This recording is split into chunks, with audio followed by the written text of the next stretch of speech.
مساء الخير. النهاردة عندي كده أغنية كنت كاتبها زمان أوي أوي أوي، وأنا شاب كده صغنون كده، شاب ورور كده صغنون. فالأغنية اسمها ده أنا حبيت بإخلاص. ده أنا حبيت، ده أنا ده أنا ده أنا ده أنا حبيتها بإخلاص، وهي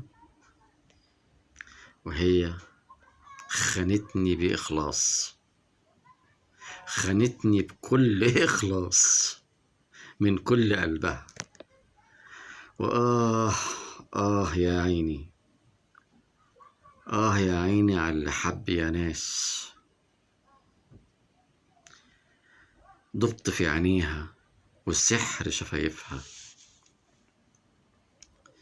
دي ياما قالت لي كلام عن الحب، يا خسارة يا خسارة وألف خسارة، ما بتعرفش يعني إيه الحب. عشقت فيها الليل، وقلت فيها مواويل، سحرت قلبي وملكت حبي. وعمري وعمري اهو ضاع في حب بيتباع. ده انا حبيت بإخلاص. آه وآه وآه يا عيني وآه يا ليلي. وآه يا عيني وآه يا ليلي. وآه يا قلبي المجروح، يلي كلك جروح. مكتوب لك العذاب والأسى وين تروح. على كلمة حب، على كلمة حب لقيته وبالأشواق استنيته. يا ريتني ما عرفته ولا كنت في يوم حبيته. وآه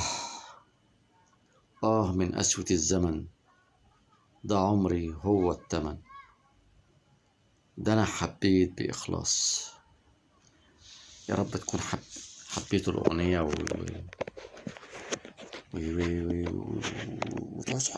عجبكم، ويا ريت تعملوا لي مشاركة ولايك.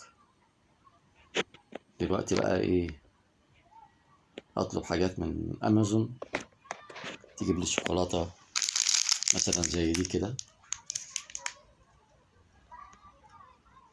او بسكوت مثلا زي ده. بتبقى الحاجة عندهم ارخص واحلى وبتبقى جميلة. السلام عليكم.